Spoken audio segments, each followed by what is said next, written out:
Ringer. I'm your host, Tate Frazier. We're in studio live in Los Angeles, and we got some great guests today. Cousin Sal and Danny Heifetz. Fellas, good to see you. Yeah, good to see you, Tate. We're coming off the big Super Bowl week. We were a wild weekend, some people are saying. We missed the hell out. We really did miss. How many times did I mention Danny Tate? It would be great if he was here. Probably half a dozen times a day. Half a dozen times a day. Wow. Yeah. I'll take that. That's a lot. A baker's half dozen would be nice, but, I'll take six. Over under 6.5. Yeah, no, we didn't mention you, but we did miss you. Oh, yeah. I don't think it was worth the mention. But you guys had a good time down in New Orleans. A lot of good vibes, a lot of good interviews, a lot of good action. Just Radio Row, your thoughts, first impressions, Danny Heifetz, just your experience down there at Radio Row. What do you take away from there?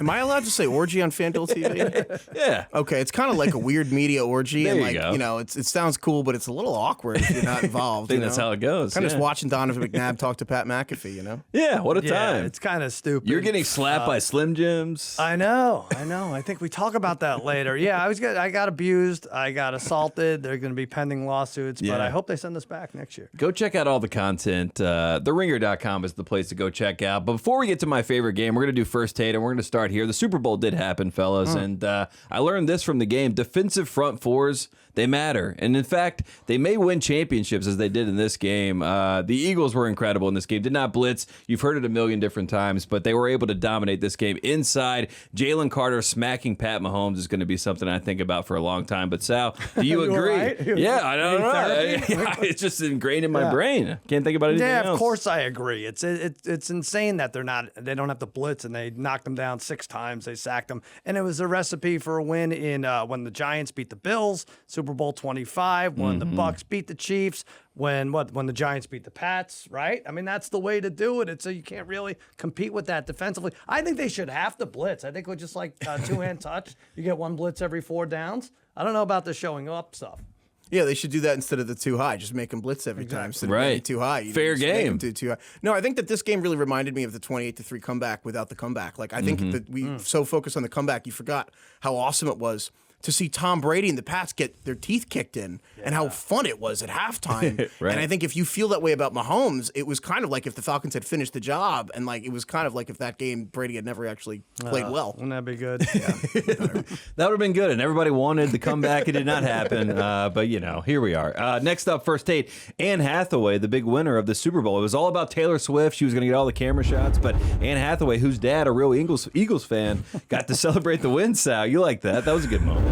All right, yeah. So what do we ask? I don't know. I'm just saying. Just Anne Hathaway or Taylor Swift? I'm just saying Anne Hathaway, big winner. You know what I mean? Take it away. You know what? Can I say? I think she's mid. Oh, God. Yeah. Is that what the kids are saying? And it's terrible because she has some glowing, things to say about me. So. Yeah, what are we talking about? What do we care I'm about just her? saying Anne Hathaway. She's She won. We love Anne Hathaway. Yeah, we love it. I live in an Anne Hathaway household. We're very pro Anne Hathaway. We love Anne Hathaway. You also live in a John Mara household, and that is the last first Tate. John Mara, the biggest loser of Super Bowl. The Giants fans upset about this. How do you feel, Danny? I know this is near and dear to your heart. I don't want to put you on the spot here, but do you think he is the biggest loser? No, I'm a big Giants fan. I got to tell you, I think John Mara is actually a big winner. Also, I never know to say his name. Mara. It doesn't matter. I don't either. It's Kate Mara, but is it John Mara? Stage name? Who knows? It's John Maraway, isn't it? I think maybe it's just, I don't know if it's the New York speech impediment I have, but I think, but no, honestly, he's the only one on the show who's like, we should keep Saquon, right? And then everyone who works for him is like, nah, get rid of him. And I'm like,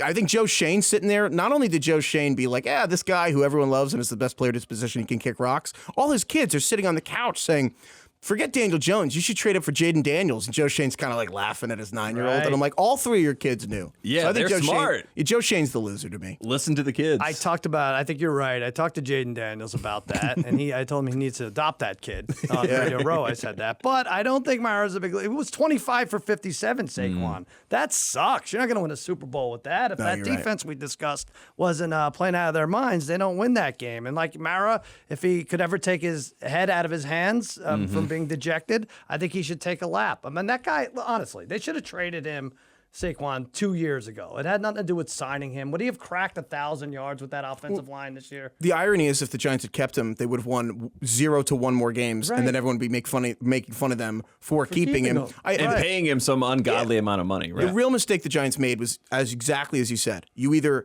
re-sign him or trade him at the deadline last year like the Buffalo Bills wouldn't have given. They got nothing for Saquon. They didn't even get a compensatory pick. Trade him for third or fourth to Buffalo at midseason. So don't even get me started on the Giants. We don't have enough time. We don't have enough time. I wish we did have enough time. But again, shout out to the Giants. They started the Gatorade bath, so they did have something good. true. And also, Jalen Hurts saying he's going to Disney World.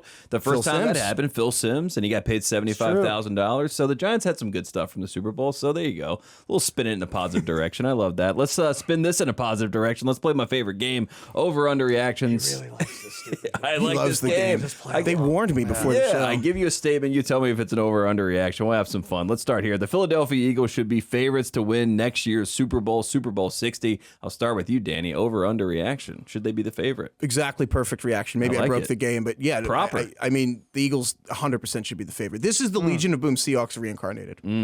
But did any of us think they were the best NFC team until like the third quarter of the Super Bowl? Like, I think that but I think that this here's the thing though, they're so young, and I think that the offense, it was obvious that they're really good. I mean, And they they're have signed. The offensive line, the running Saquon, A.J. Brown, Devontae Smith. I mean, again, A.J. Brown's making less money than Christian Kirk. Devontae Smith is making less money also than Christian Kirk. Saquon makes less money than Gabe Davis. But on defense, they're all so young that when they gelled, that's why it reminds me of Legion of Boom. Legion of Boom was a bunch of guys drafted in 2011, 2012 that all gelled at the latter end, and then they were like the best defense in the league for 3 years. I think this defense is really similar. it's tough to get back. We would have thought they'd be back 2 years ago, right? And then they lost their last 6. So it's weird how things go on. All right, sure, they should be favored. I don't know what to say. No, it's Also, just it's the I NFC. thought Danny Who'd you would say pick? the Giants. I thought Danny would say the Giants should be favorite. But they lose the OC, right? What parts are going away, right? So they lose Kellen Moore, but maybe that offense is so ridiculous and so uncomplicated that it's fine. Throw any OC. Tate, you'll be the OC there. Yeah, and Kellen Moore basically put in the principles that you can just copycat and carry over to whoever comes in as the next offensive coordinator. So maybe there is some carryover there. So shout Holy out to shove. I think it's on page 16. Yeah, use that one. Kellen Moore's just a guy. It's like, I'm here. Anyone else could be here, and it would be fine. You know? Kellen Moore, you put someone else here, and you're going to be okay. If you're a Saints fan, though, that was cool that your new head coach called the Super Bowl in your building and dominated in the Super Bowl. So shout out to Kellen Moore. That's cool. Next up, that Super Bowl loss was the end. I'll say it again, the end of the Chiefs dynasty. I'll start with you, Sal. Over, under reaction. I'm going to say overreaction. What do you call it? The KCD, right? You just put money on the Chiefs every year at plus 600, plus 650. Do the same for Mahomes for MVP, plus 450. They're not going to not win in the next 5 or 6 years, right? You'll get your money. Maybe they don't even win or get back next year, but eventually they're going to do it. I don't even know what a dynasty is anymore. I did look it up that the Ming dynasty went from 1368 to 1644. That's a long time. I don't know who their Patrick Mahomes was, but good job by him Ming. staying alive. Yeah, Mr. Ming. Bill says they're not a dynasty because they got a couple down years with the injuries. That's Or right. that was the Right. Warriors. I Yeah. forget. I don't know. You know. That was- Get off Goat Island, Ming. That's it for you. Yeah. I like that. What about you, Danny? How do you feel about the dynasty? Is it over, or is it even a dynasty? well, That's if they the did the three-peat, Mahomes was going to go play baseball, so that would have been the end. question. That'd But- be good, yeah. Pat Riley would have gotten a lot richer, too. I can't believe that he was. How Smart did guy. he got the? So he has the trademark He to does, three-peat. yeah. Three-peat with the hyphen and everything. That's unbelievable. I was wondering, I think I said it to Simmons, like, did he bet the Eagles? Because he would have made so much money on the yeah. three-peat and the T-shirts. Now it is like the kids in Rwanda wearing three-peat shirts for the Chiefs. So, but yeah, it would have been nice for him. I wonder if he hedged with the big Eagles. I think he hedged. If I know anything about Smart. Pat Riley, he Really? hedged. Yeah, All I right. think He's he a man of cashed in. edges. That's what he does. Yeah, it's easy. I like it though. Good thoughts on the dynasty. Next up, Saquon Barkley is a top 3 pick in fantasy leagues next season. I'll look at our fantasy expert here, Danny. What do you think about that? Ringer Fantasy Football Show. We're gonna have him number one. I Okay. have him number one. Locked. Yeah, he's gonna be our number one guy. Yeah, Fair enough. I mean, I defer to the fantasy expert, but Matthew Berry isn't here. So I guess if Danny says he's top 3, I mean, what is it going to be? Jamar Chase, Saquon, and Kadarius Toney. Like, I don't even know who else would be. Brees Hall. top Those 3. are the 3 best. I mean, if you think, Kadarius Toney, if he had ever showed up to the Giants with shoes that fit, he could have Right. been really good. Yeah, But we need until that then- information ahead of time before Yeah. we draft. I like that pick though. Saquon also he started using him out of the backfield as a receiving option. You know what I mean? It did feel like they're forecasting of more things to come, and they'll open up the arsenal there for him. Next up, we need to get used to the fact that Coopers are going to continue to dominate Super Bowls. Over underreaction, Sal. Underreaction, I say. By the way, Cooper DeJean, I think 25% of the Super Bowl MVP vote was determined by the fans. He was first. out of that 25%. Obviously, Hurts won it. So Cooper DeJean, Cooper Kupp won it a couple years ago Bradley when the game was in Cooper. L.A. Bradley Cooper, yes. If he does a GoDaddy commercial every year, he'll be in it. And mark it down, Cooper Rush. Cooper Rush, Oh, future there you Super Bowl go. champion. Yeah, that's what everyone's Where's thinking. my camera? Cooper Rush, Super Bowl 60. Do you think that he'll get that because he's going to lead the Cowboys to the Super Bowl because right now everyone's talking about Dak Prescott's leg like it's like a slow roasted barbacoa or something, like it's ripped off the bone? Right, who the hell said that? Is that Well, true? his hamstring ripped off the bone. Yeah. God, wow, that is grim. Even more reason to believe in Cooper Rush. You know what I mean? This is the time. Future Super Bowl champion. Buy in now. Speaking of buying in, Eli Manning, we say, strengthened his Hall of Fame argument by winning the kick of destiny over underreaction. Whoa, you all right? Oh my God, I just got You're choked up I thinking feel about Eli. You know what I kick mean? went Got- through. yeah, it was like Kid I was started tearing balling. up. My God, over underreaction. I know this moved you, Danny. No, I mean it's totally an underreaction. I mean Eli Manning, he's the only person 3-0 in the Super Bowl. They're not going to let him in the Hall of Fame. It's unbelievable. on. He Oh, beat that's Tom Brady true. and Peyton Manning at the Super Bowl. And They're not only gonna let him Nate, in. yeah, I mean, Wow. you got a situation where Montana now is in the GOAT conversation because he was 4-0. Eli Manning 3-0, one He's away. right there. Yeah. Can he get in as a kicker? I think there are only 5 kickers. That might be the go around. That's how he does it. He's FanDuel's greatest kicker of all time. I mean, even Vinatieri missed some in this Yeah, playoffs. maybe You know? competing Gronk missed books. it last year, right? Yeah. We thought Torrey that was Holton. fake. Yeah. That Well, was, honestly, what do you think of this? Him getting snubbed? is it a My snub? real take. Yeah. What is he needed for? I'm like, my real take as a Giants fan, I'm like, I got the Super Bowls. I'm not sitting there. If it's fun to argue with people What and does yell at anybody them. need this for? They made millions of dollars. playing We were in New football. Orleans. His whole face is he's still getting millions of dollars. Right. His face is on Well, that's buildings what I in New mean, but- Orleans. And I'm like, other people, it's all they got. I mean, he's got the Manning cast. He's got all Okay. this stuff. And I'm kind of like, he can share. It's All fine. right. He'll get in eventually. You know, what I don't mean? think he will. Eventually. Jared Allen had nothing. I'm so glad. I mean, I haven't seen him since he was on Jackass tackling Skid Row. Johnny Knoxville. That's true. He has Maybe that's what the committee thinks too. They're like, Eli already has a lot. He did beat Brady. You know, they're just doing the whole Those guys calculations are themselves. silly. I don't know. That's about. Next up, Luka and Puka will both win titles in Los Angeles. Danny Heifetz, over or underreaction? Do you believe? I think that is an underreaction. I think that they have the same diet. I don't know if you guys know this, but Puka Nacua, his rookie year when he set the record for catches by a rookie. Puka would literally eat dinner based on he would just Google map his way home from practice and just eat at whatever fast food restaurant he passed. Jack in the Box, Wendy's. Is that right? Literally, he just ate candy and fast food for the entire year. Caught 107 passes, and then Cooper Kupp was like, "You're gonna learn to eat some vegetables, bud." So if we get Puka and Luka to start getting some kale, get the LA diet, make him go Yeah. vegan, unstoppable. Smoothies, yeah. I wanted to. I just missed him on Radio Row. I wanted to interview him as if he was Luka Doncic. I was like, we have Puka Doncic here. Thank you. It's so, how do you feel being in LA? And like, I don't know how that would have gone. It's probably better I didn't. I like Puka Doncic. That's though. good. Puka Doncic, yeah. That's a good nickname for I like the everybody. Rams' chances better than the Lakers. By the way, we cursed this Lakers the other way, Tate. A couple Right. weeks ago, we did will they make the playoffs? I was like, no way they make the playoffs. And Tate's like, I'll bet them to make the play in, and now here they are. Yeah, They're we gonna took get, like, the a 2 play seed. in. We were trying to Yeah. be nice, and now they got Luka Doncic. So. What does the line have to be on Luka points for you to bet the under versus the Mavs in a couple weeks? That's what the at the end of the month, right? The 25th, 23rd, or 24th. Yeah, The line probably like 40.5. You'd bet under 40? Yeah. I don't think I mean, but I think he gets maybe 40 exactly and a 40. half. 40.5. I think he gets exactly 40. You know what I mean? Hold on, I'd wait. I want to look at this for a second. Because I'd have to see 60 points to bet under. is You that think right? so? Yeah. Really? Again. 14 in his Versus first the Mavs? game. I'll But take yeah, your bet. versus the Mavs. I'll What is it, the 25th, right? February 25th, I 'cause think. Yeah, he's going It back. just stinks because I bet him to have the most assist point per game. And Luka, and now he plays, if he's going to play 24 minutes, he's really screwing this up for me. LeBron's taking assists away from him. I Trey know. Young is It's Trae stacking Young. up Trae Young's assists. 11.4. All-star Trey Young. Yeah, catching him. Speaking of All-Stars, last one.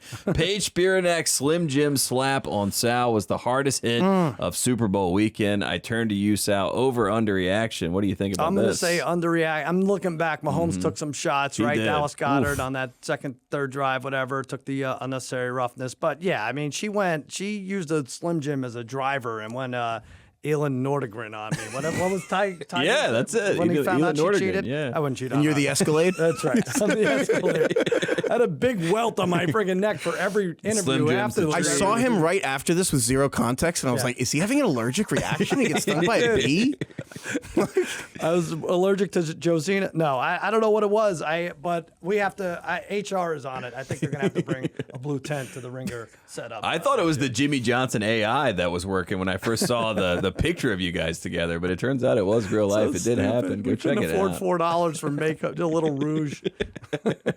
Go check it out. All great content from Super Bowl. All good stuff from Radio Row. Let's call up the Riverboat captain. I'm sure he's got a big question for this weekend, and he's asking this, Sal and Danny, biggest diss of Super Bowl weekend. We got the odds right here. Kendrick Lamar to Drake, -450. Fans to Taylor Swift in the Superdome, +250. Hall of Fame voters to Eli Manning, +600. He's got enough. Yeah, he's got enough. Tom Brady to the broadcasting profession, 35 to 1. The field is even odds. Tate, you're gonna get fired for something like that. Nothing. This is the Riverboat captain. You read it. No, you have to read what's on the screen. It's on the screen. Sal, what say you? Biggest diss of the Super Bowl weekend? I can go field even. Oh man, I don't understand the Kendrick Lamar Drake. I'll take your word for it if you say that's bad. Obviously, the Eli a lot of people thing. apparently did not understand Kendrick Lamar. They needed captions. That's what I've read. They're about All you need to know is Drake literally went to Australia for that game. Yes. He went as far as humanly possible. It was like New David Orleans. Chase after The Sopranos ending. Like, leave me alone. No one's ever going to find me. You know what? I'm going to go our friend here, Danny Heifetz, for the biggest snub on me. Now, he's part of the Ringer Fantasy Football Show. It's the two Dannys and a Chuck. What's the other guy's name? Greg. Well, you'll look it up. It's on the site somewhere. But they had a good idea. And a good idea is hard to come by on Radio Row, You have like a lot of Instagram models with their selfie sticks asking what's your Slim favorite Jims. colored Gatorade. Yes, exactly. But I would say they had a good idea. Beer pong didn't involve drinking. It involved a line of questioning. And if you made it into the cup, you could walk away. You didn't have to answer the question. It's a great idea. Great idea in theory. I'm not good at beer pong. I didn't drink in college. So I'm going to miss. And then 3 misses in, they ran out of questions for me. Oh. I got snubbed the worst, I think. Am I that boring? We didn't think you missed 5. They only had 3 questions. They had 2. They couldn't come up with a third. We didn't think you'd miss them many they times. Had a huddle 3 times of people missing. Wow. It's a cup. You have anything to say? I don't know. I don't have any questions for you. No? You come up with anything. No comments, no questions. I'm like, that's 3 days. I should have thought of more. It's me, Eli, and closed. Taylor just embarrassed all weekend. So you're going field, even odds. Yeah, me. Yourself. Yes. Sal is the most snubbed, Danny. No, that's pretty true. What are you saying, Danny? Do you like Sal as even odds, or do you like someone else on the board here? No, that's pretty good. I mean, that's fair. No, we should have got gotten more good. We were too busy. We were too busy prepping for Jake Delhomme. Yeah, Jake Delhomme, man. 5 interceptions in that Arizona Cardinals game. Still haunts He actually me. Jake Delhomme actually had more misses than Sal did. Did he really? Wow. Which is incredible. Yeah. At least you could have asked. I believe it. I believe it. Each of the 5 interceptions, you could have had a separate question, and you get the. We almost asked about the interceptions, and I was like, he can still beat the crap out of us. I don't know. He's a big guy. Funny story. My dad was on a plane with him after that game later that summer and asked him. He was like, "What happened in that game?" He said, "I couldn't see anything." He was like, "I was blind out there." So Jake Delhomme, What's pretty the honest funny guy. story? Yeah, no, that was that was the it? funny story. Oh, He was okay. like, "I couldn't see anything." He was just like, "I just kept throwing it." Shouldn't he have, like, I don't know, they put someone else in who could see? He was on a flight, you said? My dad saw him on a flight and was just like, "What happened in that Did he have Cardinals a dog game?" with him? Yeah, Was he he's just blind? like, "I'm blind. I couldn't all see right. anything in that game." So, there you sad. go. So that's Inside probably info. why he can't make a ping pong ball. Couldn't make the ping pong ball. Yeah. So I like you guys taking Wait, so Sal. what was your excuse? You son of a bitch. I wanted to see how many questions you had. Yeah, there you go. Even odds is Sal. I like that. I like it at even odds. do you I'm like? gonna go fans to Taylor Swift +250. That was just a funny moment in the building. Goes to show reality versus the internet, not always 1-to-1. The Super Bowl fans a little bit different than maybe what you'd expect. All right, but what was that though? Really, those were Eagles fans, right? Yeah, of course. It wasn't a political thing, was it? No. I think it was more of like a Taylor Swift get this out of my face reaction than it was like a political reaction. All you right. know? I'm fine with it. It was Eagles fans. They're gonna boo whatever. I mean, you put Santa Claus up They there. booed they'll Santa boo. Claus. Yeah. I actually think booing Taylor Swift's above booing Santa Claus. Taylor Swift's more popular. Well, they threw Of course. snowballs at Santa Claus, so Yeah. I guess she lucked out in that respect. yeah. They could do anything. These Eagles fans, they're flying on top of the world. So this is the times that we live in right now. deserve it. Yeah, Good prop. good guys over there. Salt of the earth. Yeah, speaking of salt of the earth, these guys here. We're gonna take a quick break. When we come back after the break, we're gonna have some fun with Track to the Futures and Line Look Aheads with Danny and Cousin Sal. We'll be right back.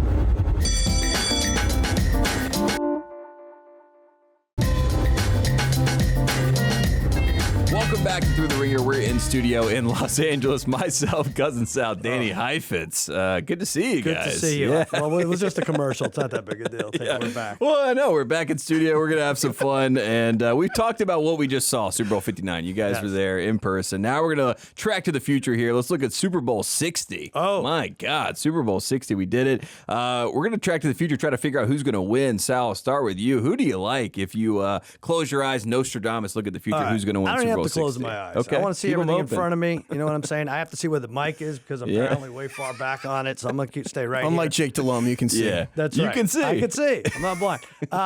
I'm going to go with an NFC team. I think that's where the value is because you can beat yourself up over Chiefs, Ravens, and Bills. And I feel like a lot of people are doing that, and that's why they're around 650, 700. But good value in the Lions at 10-1. Listen, they were great, and they were cursed with injuries, right? They get their best defensive player and then 7 more back next year. And they were phenomenal, and we all love them as the NFC representative. You get them at 10-1, and then you can get the Rams at 32-1. Are you bored? You got a drink? Sorry. 32-1. I was trying to figure out how to clear my throat on this directional mic. Go ahead. McVay at 32-1. You know they're going to have a great draft prospect in there, 2 or 3 of them. Good for the Rams at 32-1. I like that you're going either way. You know what I mean? Like Stafford's old team, that. Stafford's new team. Right. They're connected in some way. So Rams, Lions. I like staying in the NFC. Danny, who do you like if you're looking forward? I like the Rams too, but then Sal had the Rams, and then that kind of put me off. No, in all seriousness, I do think the Rams are a pretty incredible bet because if you look at the team, they're so young. Other than Stafford, who I kind of worry about him, like just day to day, and where sometimes I wonder if he's not fast enough to cross the street and before the light changes. But everything else on that team, I think they fixed the offensive line. Just having Sean McVay, like Sean McVay should not be 28-1 or 32-1 or whatever. Like that's it. Sean McVay's a top 3 coach in the NFL.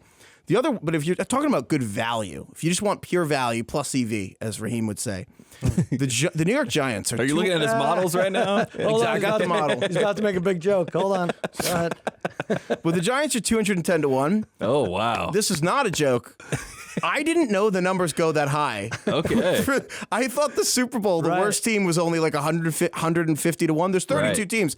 I've never seen 210-1 for a Super Bowl champion before, and so I just that's pretty good. Yeah. It's good value, right? Yeah, just take a big swing, see what happens. 210 is worse than 200 because 210 means they thought about, could the Giants win if we played the season 200 times? And they're like, no. We need another decade. We got to add another decade. Yeah, 10 more to that. Yeah, that sounds about right. That. So I like that what pick. Are you doing? The Giants. Which one you going? Yeah, big swing there. I think we're all in the NFC. I'm going to go with the 49ers. Kind of in the same vein of what you're saying about McVay. I think this year they threw it away. A little bit of a Super Bowl hangover. McCaffrey's back after his trip this year to get himself, back on track. And I think he gets back to who we saw the year before. Not going to say he's the number 1 guy in the fantasy draft as we saw this year. A lot of people got burned by that, obviously. But I like 49ers. I like their defense. Fred Warner, to me, is my defensive player of the year. Pre-pick for next year. Yeah, I had him on Radio Row. It was good. We BYU played guy. Fred Ed. He had to identify other Eds. Not very Fred Education. He was not very good at that.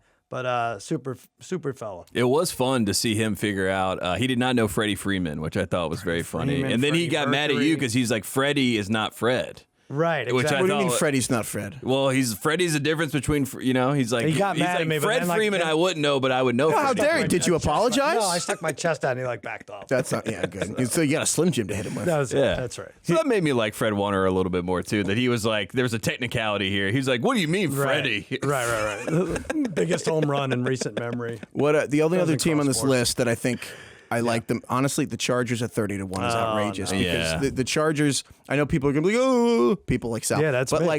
That's me. Exactly. Everything the Chargers just did making the playoffs was with Brandon Staley's roster. And when Jim Harbaugh's going to be the best drafting guy because he knows all these guys, he recruited them in college. And when he actually gets the interior of both lines up to snuff with what he wants with his roster, I think it's going to be pretty unbelievable. All right. Good luck. Is there any chance that in the AFC Championship game next year we get like a Harbaugh Bowl where we get like the Baltimore Ravens finally break through and they get to the AFC Championship game and the only thing standing in their way is Jim Harbaugh, who's never beaten his brother? I'm just trying to put. Well, apparently the Chargers making the Super Bowl is impossible. Well, he's got the Detroit Lions. And I'm like, I guess that What? So what? They're a great team, but it's a 5-win difference between those two. I'm just saying, if the Chargers are cursed, why can't the Lions? I feel like the Lions were cursed. I do. Because there's only one curse. You can't be like that. What do you mean there's only one curse? The Chargers are a month away worth of victories from catching the Chiefs. Right. Yeah.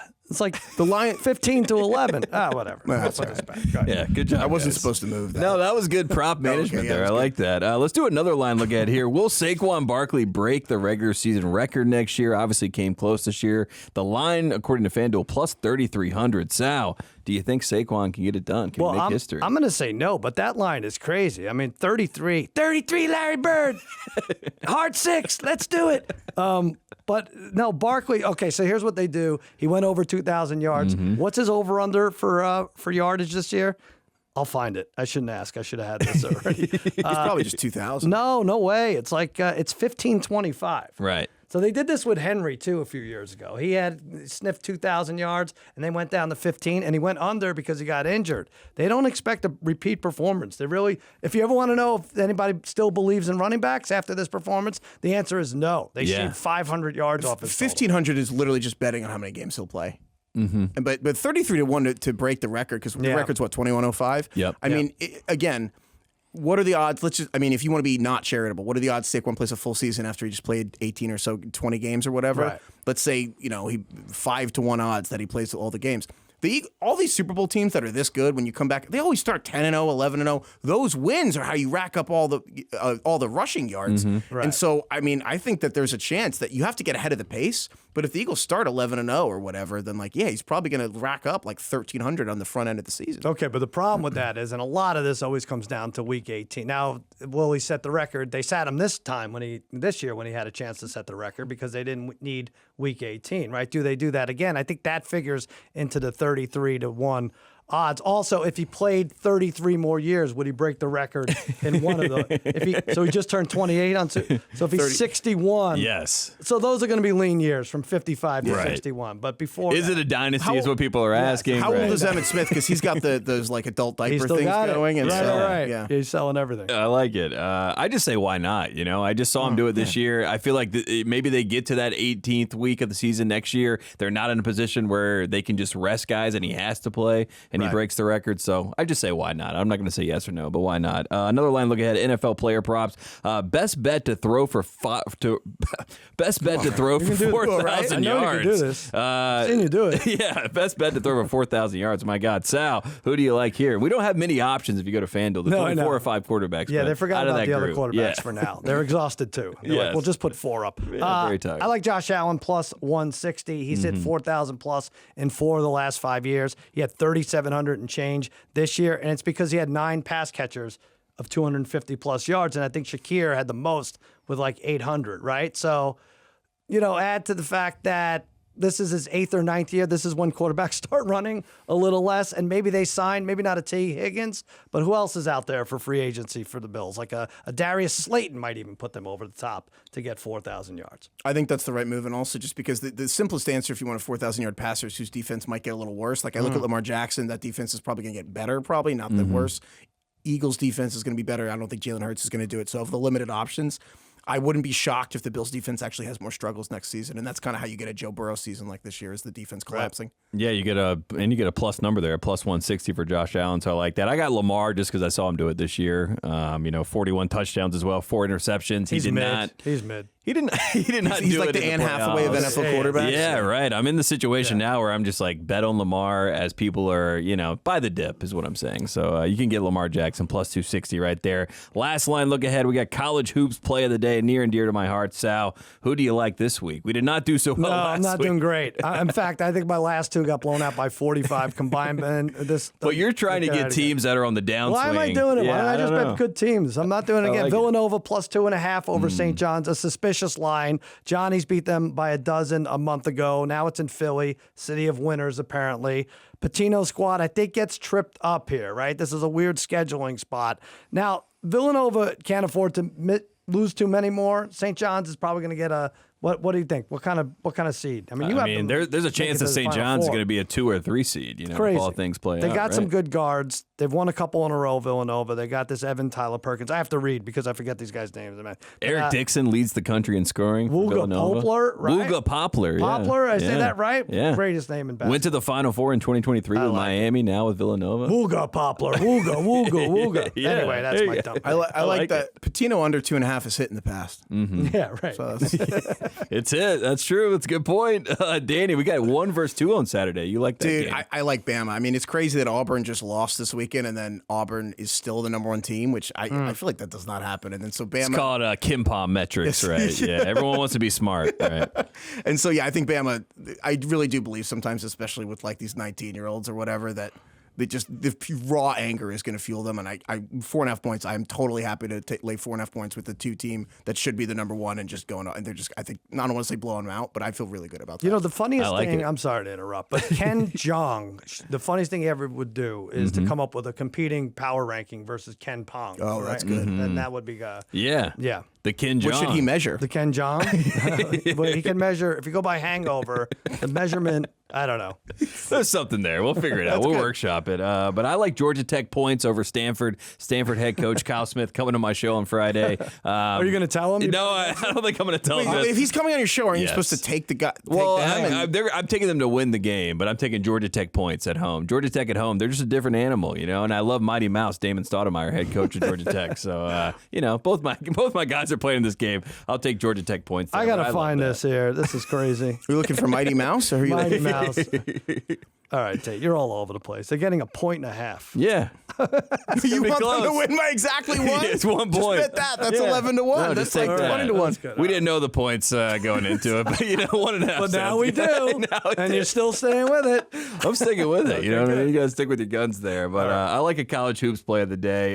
Danny, where can we find all your work? And then we'll let you go enjoy the rest of your time here. The Ringer Fantasy Football Show, which we changed the name of it to the Ringer NFL Draft Show because the other 5 million podcasts on Spotify are wrong. You actually should change your name in the middle of A the 2 year. for 1, they People say. love it. So Yes. yeah, Ringer NFL Draft Show, Ringer Fantasy Football Show, whatever you want to call it. You know? Yeah, just Ringer Draft Show, Ringer Football Yeah. Show, whatever. Danny Heifetz is there. He's having a great time. Yeah, Sal, what Cousin about Sal's you? winning weekend on Friday. I have Dallas Goddard, and he's going to have to change his name because it's nice to have a guy from Dallas win the Super Bowl, but Yeah. not what I was thinking. Not the right Dallas, not the right Big D. You guys are the best. Appreciate you coming to the show. We're going to take a quick break. When we come back, we got the Ringer's very own Danny Kelly joining us, and we'll be right back on the other side of the break. Stay tuned.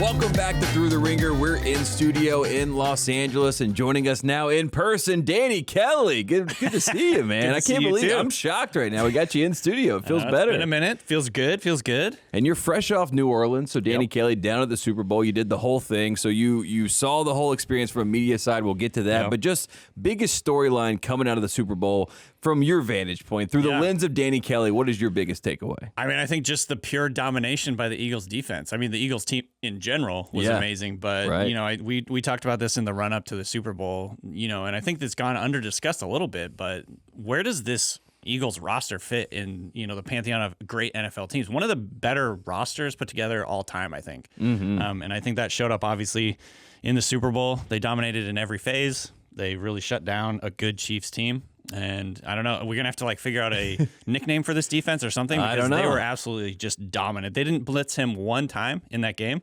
Patrick Mahomes.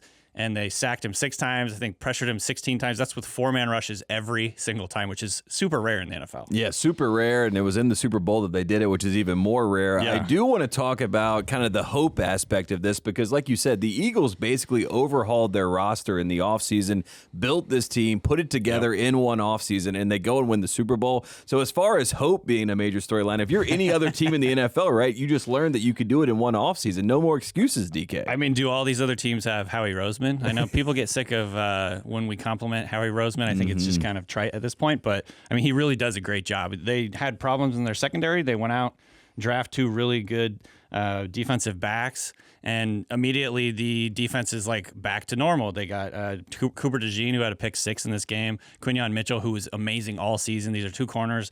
And those are their first 2 picks in the draft. And they like fixed their secondary. Right. Why can't every team do this? I do not know. But I mean, that's just great team building, great understanding of what you need from your roster, great understanding of what your coaching staff needs. You know, they went and got Zach Bond in the offseason. He's just like this part-time player for the Saints, and they turned him into an all-pro.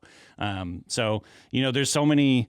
Just this is the platonic idea of how you build a team, how you coach, how like the front office is connected to the coaching staff, and you know it just came together. And it was like a beautiful thing from a football point of view. This was just an absolutely dominant performance. They haven't lost like a real game that Hurts was playing start to finish since like September. Right. So I mean, and at that time, people wanted to fire Nick Sirianni, I know, which is the last time they lost the game, and they completely flipped the script. The season was, you know, kind of a message to all those haters out there that said that Nick Sirianni should go. He let it be known. And Vic Fangio as well, right? I think he was one of the biggest storylines. Obviously had his battles with Andy Reid. They were in the division with each other. I think Andy Reid probably watched a lot of tape of Vic Fangio. I think Vic Fangio did a lot of things maybe left-handed to throw Andy Reid off. That was the game within the game. So Vic Fangio was a really big winner, right? From the Super Bowl. Absolutely.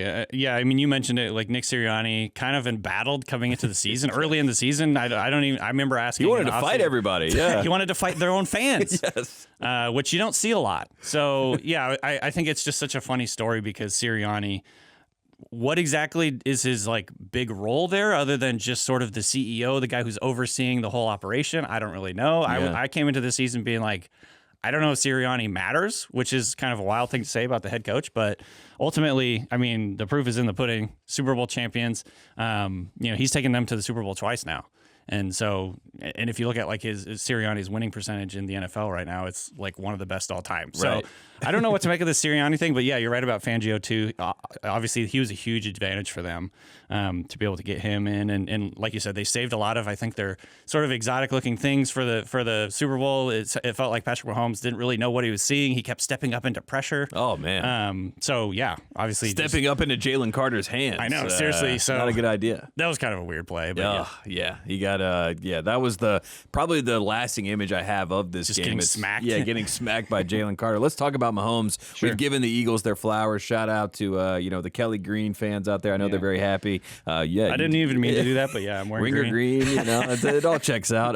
Mahomes, though, is this the most disappointing? Like, will we look back at Mahomes in the future and say this is the worst game of his career, the bottom of his career, or is it something that like will, you know, as he continues to get more accolades, we kind of forget about it? I don't know. It's going to be tough because I think if you look at it statistically in terms of success rate, EPA per play, a lot of different ways to look at it. This was one of his worst games ever. It's, I mean, incredible, especially going into the third quarter. Like if you count the fourth quarter garbage time, he had 2 touchdowns.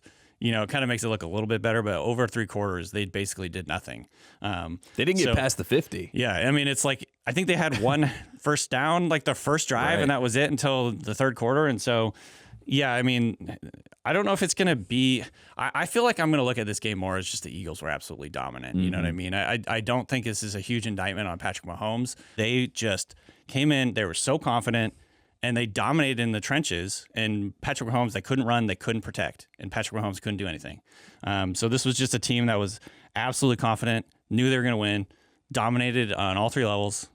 So yeah, I mean, again, I don't know how many more times I can say dominant, but like that was exactly what it was from start to finish. It's also bad when you have someone as gifted and as talented and as decorated as Pat Mahomes having guys on the sideline going up to him saying, "You good?" That is a really bad sign. Yeah, that was when I knew tough. that it was not going to be good. The body language. Yeah. Bill Simmons, the body language doctor, did not like what he was seeing on that sideline for the Chiefs. Yep. You were there, Radio Row. Before we get to the break, I just wanted to get any athletes, celebrities, anyone that you saw at Radio Row that shocked you, because if you don't know, Radio Row is like the products super center. I mean, this is like people go there, there's just shark products all over the place. Totally. Yeah, I mean, there's like a giant setup for different whatever brands. you can think of, Doritos, Bounty, whatever it is. They're trying to like get people to come over and like use their products and all that stuff. A lot of activations. It is it's a weird situation. I remember I think it was Cam Jordan riding around on a scooter at like 30 miles an hour and just whipping around the inside of that area, and I was like, this doesn't seem super safe, but now I'm intrigued with this product. But I think we played a little bit of beer pong on I saw Radio Ben Row. Solak. Shout out to Ben Solak. I mean, he Love that. was the only media member that made it on the first try. Okay, there you go. Jake Browning, the Bengals backup quarterback, he made it on the first try. He was the only athlete that made it on the first try. From the P&W. There you go. He was, Husky, famous Husky. So props to him. But I'm trying to think of like some of the other highlights. Cam Hayward was Nice. really nice. He came over and played, and he was super funny. He was Sal got slapped by a Slim Jim. Oh, that was honestly probably the highlight. I saw the welt. It was legitimately huge. It was and not it was makeup. for It like was- 24 hours. So that was good product placement there. But yeah, I thought you guys did a good job though, because you have to have like a gimmick or like a bit or something to kind of get people engaged Totally. on Radio Row. Because if you're Totally. just sitting there with a microphone, it's not going to go Yeah, well. think about it. It's like they're going around talking to anybody that will talk to them, so they can advertise their products. We tried to mix it up a little bit, have a little fun. We basically said if you make the first cup, you don't have to. We don't have to ask It's a any great- questions. and, it's you know, genius. Yeah, there we go. And we got a couple people to stay for a while. There's a couple people that couldn't get into the cup, and we honestly were kind of running out of questions. So Yeah. but it went great. It was super fun. You guys became best friends very quickly. Stay tuned. We'll be right back on the other side of the break. We got Danny Kelly. We're going to talk NFL Draft Combine and all the names that you need to know for the NFL Draft. We'll be right back.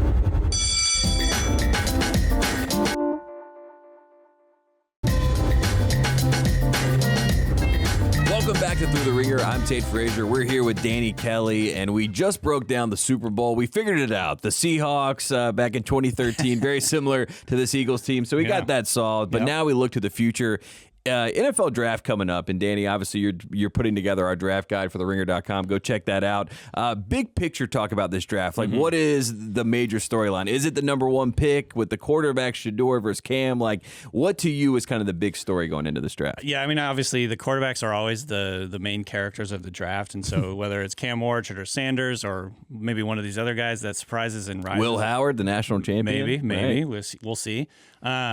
Yeah, that's always the big picture. That's always like the thing that everyone's going to be focused on the most. I think both Ward and Shador could end up going in the top 10.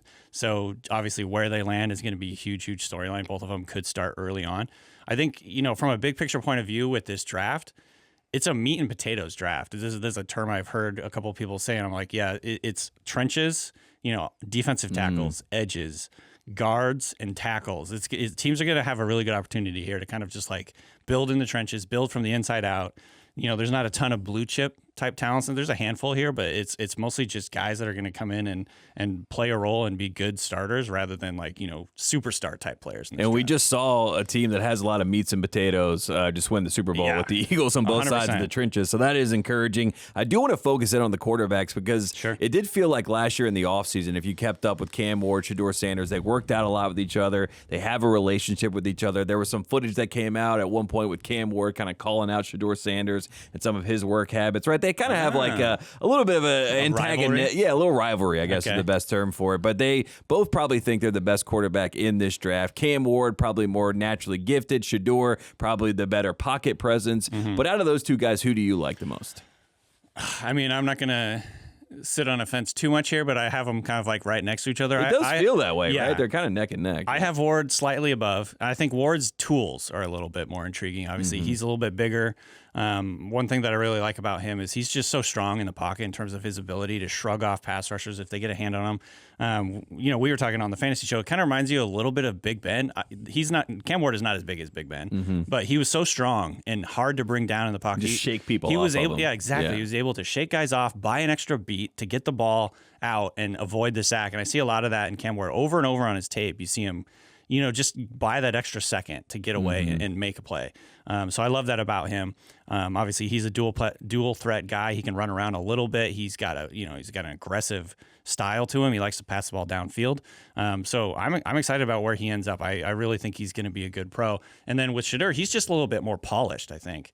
He's been around the game. Yeah, exactly. He's really cerebral. He knows how to protect the football. He had one of the lowest, rates of turnovers in college football last year. So he's obviously knows how to take care of the football. He's very accurate. So I think he's another guy that's going to be a good pro. I think there's just question marks of like, is he big enough? I think he's listed at 6'2", but there's some sense maybe he's like 6'1". Yeah, we'll he's got a little Bronny James going on. Yeah. And I'm interested to see how much he weighs at the combine. So, is he a little too undersized? Those are the questions. I do want to talk about running backs because they did have a renaissance this year. Obviously, we saw Derrick Henry. Saquon Barkley leads the league, gets to the Super Bowl, wins the Super Bowl. So we're always in on the new trends. Running backs are in. Ashton Genty is obviously a name we're going to see. Yeah. So he seems like he'll be a first-round pick. How many running backs could we see potentially in the first round? I mean, I think there's a potential we see more than one. Genty almost surely is going to be a first-round pick. He might be a top 10 pick, might be a top 5 pick, honestly. He's that good. I think he set the PFF record for broken tackles in a season. He's just absurd. But I think, there's a couple other guys, Travion Henderson from Ohio State, Quinshon Judkins from Ohio State, both of those guys getting a lot of hype right now. Caleb Johnson from Iowa is also really interesting. I think if you're in a zone running team, he kind of reminds me of like an Arian Foster, Nice. just really smooth, one cut, get down the field, can hit the explosive play.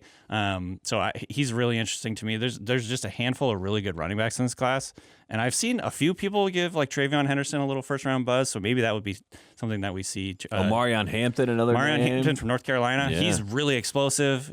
He's proven that he can take a lot of volume and be very, very productive. I like him a lot. He's got incredible juice, like for accelerator. He just looks like an NFL running back. Yeah, he's in college, big, it was he's like, just built like he is compact, muscular. And he wears built. 28, so it's like AP a little bit. Yeah, totally. So there's a lot. Scatabo obviously is going to be a big name that we see, and a lot of people and a lot of teams are going to be calling for him. So 100%. Yeah, a lot of running backs. I think there's a pretty good chance we might see. I mean, we might see 2 in the first round, and then I think in the second round we'll see probably like 3 or 4 potentially. I love it, and especially like you said, with the pendulum kind of swinging back to the run. Teams are kind of realizing that having a good running back, especially if you have a decent offensive line, that can be a huge difference maker. So, yeah, I could see a handful of guys in the second round as well. It's kind of funny. The same thing's happening in the NBA. They're like, we need big men again. Last thing before we let you go, Danny, I know we're running a little bit long here. Fantasy football this year, all I heard was Breece Hall. I fell for it. I fell for it. I did too, for the record. Yeah. It's okay. We all fell for it. This year, is there anyone like that you're worried that there might be some overhype going into the offseason where you're like, maybe next year, maybe it could be Saquon, for example, but is there someone that you're like, I'm worried the hype might be too much and it may hurt us once we get to actual fantasy season? Well, I think I'm going to take Saquon number 1 first of all, so I'm not worried about that. But I think here's one guy that I'm really excited about that I'm afraid is going to make my teams bad and make me look bad is Puka Nacua for the Rams next year, who is just amazing. It sounds like they're going to trade Cooper Kupp. And obviously, he told us. Well, yeah, Cooper Kupp said they are looking to trade him, so they're either going to trade him or release him, I guess. Right. But I mean that obviously is going to, I think, propel Puka into like super, the top 10, top 5 potentially in fantasy drafts. He has an awesome connection with Matt Stafford, but, and this is a big but, he gets hurt kind of more than you'd really like. I'm just a little bit worried about that. He's the type of guy who he'll take a big hit almost every game. He's peeling himself off the turf, so that's always a little bit worrisome. So I think there's a chance he ends up being, despite being, I think he's a really great player, he could end up being a little bit disappointing. Yeah, I'm right there with you. Luka and Puka, they're already connected in Los Angeles, so I think there is a reason to believe that he's going to have a big year. Danny Kelly, you're the best. Where can we find all your work, and then we'll let you go enjoy the rest of your day? Just look for my work at theringer.com. NFLdraft.theringer.com is the NFL Draft Guy, and then, of course, on the Ringer Fantasy Football Show, which turns into the NFL Draft Show, the Ringer NFL Draft Show in the offseason. There you have it. Danny Kelly, thanks so much, man. We'll be back here on Thru the Ringer right after the break.